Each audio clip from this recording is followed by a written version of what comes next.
Hello guys, welcome back to our channel.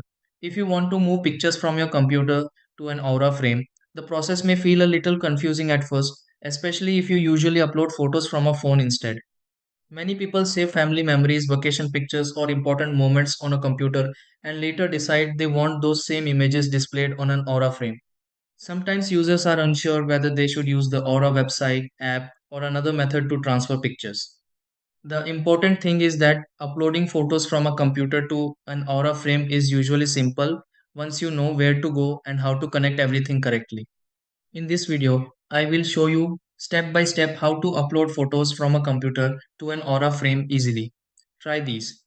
Step 1. Open the Aura account on the computer and sign in to the Aura frame account connected to the Aura frame. Step 2. Go to the photo upload section for the Aura frame and choose the Aura frame you want to update. Step 3. Select photos saved on the computer and upload the pictures to the Aura frame through the Aura account.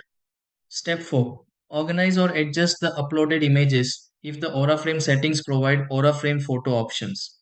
Step 5. Make sure the Aura frame is connected to Wi-Fi so the Aura frame can receive the uploaded photos properly. Step 6.